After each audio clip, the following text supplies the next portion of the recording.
For all the blowback McDonald's cops from the blowhards, there's lots to be said about the efficiency and consistency of their meals. Every tourist can breathe easy in the familiar aroma of a cheeseburger that tastes great. It comes with fries that are predictably crisp and salty. However, for every conventional holiday maker, there is a slightly more adventurous day tripper. The lowbrow but profound foreigner who observes the unaltered images on the glowing billboards as they devolve from English into bizarre jibber-jabber. For example, one can partake in the McPork, a pork sausage patty covered in garlic and black pepper sauce on a bed of lettuce, or the shaka shaka chicken. Shake the powder to cover the crispy chicken, and rip off the top part of the bag to eat it. It's all mildly flattering, and you won't find it at home. But is it different enough to make a recommendation? That's the long and short straw of Jujutsu Kaisen, the latest in an overcrowded marketplace of battle anime. It centres on a simple-minded plonker, Yuji, that has more brawn than brains amongst his peers. He participates in an occult club that's run afoul of monsters that dwell beyond society's visibility. Yuji becomes ensnared by Sukuna, the Demon King, swallowing his finger. Before he knows what's happening, he is whisked away to a sorcerer's council to discuss his fate. You see, procuring special grade cursed objects is a capital offence, punishable by death, even in the eyes of the good guys. Yet no one has been able to wield the power of the Demon King for centuries. Should the council treat him as a threat or as a weapon? A hero's journey where wizards and demons exist parallel to the human world? That sounds kind of familiar, but the ones that stand out are those few that can offer a different take on the usual recipe. Unfortunately, round here it's the same shit, different day routine. Excessive self-talk during fights that fanboys would defend as inner discourse? A knucklehead with no parental figure or relatives. The power of friendship between said knucklehead and generic-looking classmates. Flashbacks that could be revealed through nuanced dialogue. They even throw in a single mum whose only purpose in life is to announce when dinner's ready. Yeah, that passes for character development in the world of shonen anime. So why does Jujutsu Kaisen have its followers? Basically two blokes in my opinion. Satoru Gojo and Kento Nanami. They are reformed purveyors of occult shit-bashing law enforcement.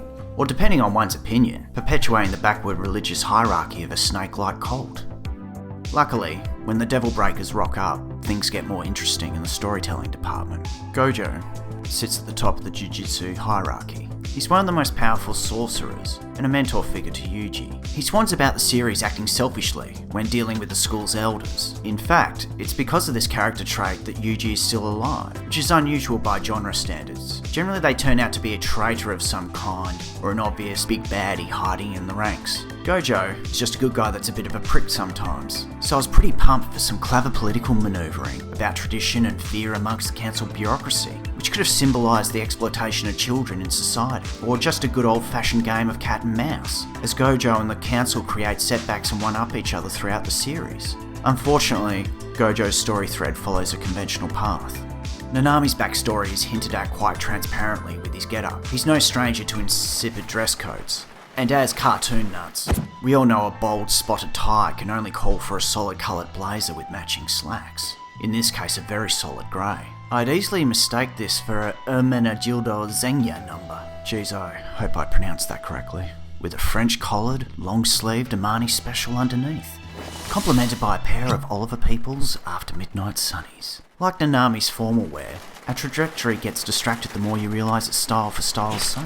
I can safely say he has the most pragmatic flashback, and in this show there is an overabundance of them. The first type of anime flashback is where character X tells character Y some dialogue we can't quite hear. Then after a beat-down traumatic climax, it cuts to character Y a moment later, who's thinking about the immediate conversation, and flashes back to what X and Y said a minute ago. I've never understood why it would be more dramatic to show these events in that order.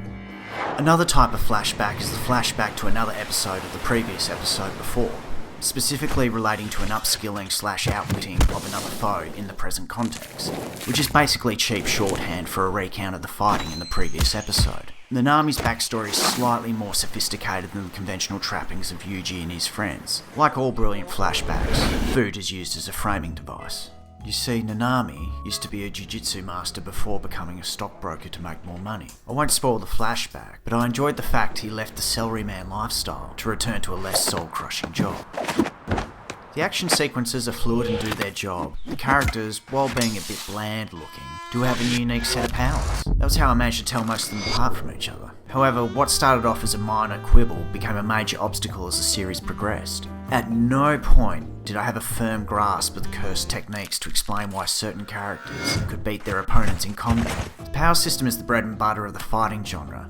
If I can't understand the lore, then it's almost impossible to get invested in the plot, but I'll do my best to explain it. The baseline for becoming a sorcerer is the ability to see a cursed spirit.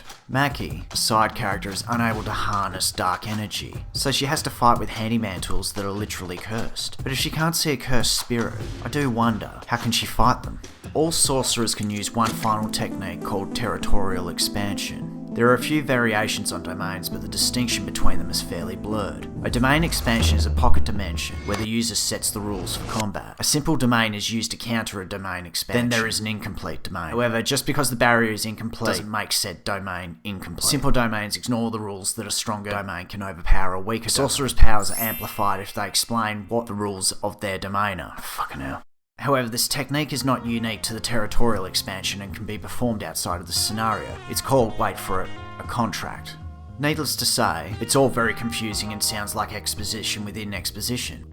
Or maybe there's no real explanation and the writers are making it up as they go along. Which brings me back to the burger I'm holding in my hot little hand right now. The Aussie Burger. The Aussie Burger must contain 2 ingredients to make the experience uniquely Australian: beetroot and a fried egg. No one understands why they do this, nor could a local explain the origins of its creation. And a lot of foreigners will tell you it's fucked up. Bit like the internal logic of most shonen anime over the last 40 years. However, it's just understood that's the way things are done in certain cultures.